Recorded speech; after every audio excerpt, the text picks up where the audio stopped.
Assalamu alaikum, alhamdulillah, wassalatu wassalamu ala rasulillah. Ndugu yangu, hivi wewe una makosa kiasi gani? Madhambi yako yafikia kiwango gani?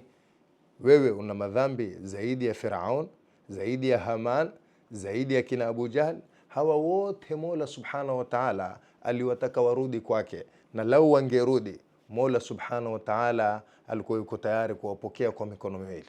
Wewe hujui kwamba Mwenyezi Mungu asema, man atani mashian ataituhu harwala, mwenye kunijilia mimi na mwendo wa kutembea, mimi nitamwendea spidi zaidi kuliko vile ambavyo kwamba amenijilia yeye. Na hujui kwamba Mola subhanahu wa ta'ala asema, la taqnatu min rahmatillah, muskate tamaa na rehma za Mwenyezi Mungu. Tumeingia katika 10 la pili. Tupatilize mahma kana, vile itakavyokuwa madhambi yako, kwa kiasi ambacho kwamba kitakuwa, jua kwamba ukirudi tu kwa Mola, Mwenyezi Mungu yuko tayari kupokea. Tupatilizeni 10 la pili ili tupate msamaha wa Mola subhanahu wa ta'ala. La taqnatu min rahmatillahi, inna Allaha yaghfiru dhunuba jamia, inna Allaha ghafurur rahim. Usikate tamaa na rehema ya Mwenyezi Mungu, na yale makosa makubwa ambayo kwamba wewe kwako wayaona ni makubwa, haya labda yatakuwa ni ngumu kusamehewa, kwa Mwenyezi Mungu kusamehe ni kama madhambi madogo. Ya nafsu la taqnati min zallatin adhuma, usikate tamaa nafsi yangu kwa makosa makubwa.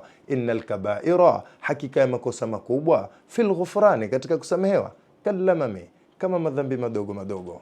Turudini kwa Mola, tupatilizeni 10 la maghfira, na Mwenyezi Mungu atupe msamaha wake. Shukran.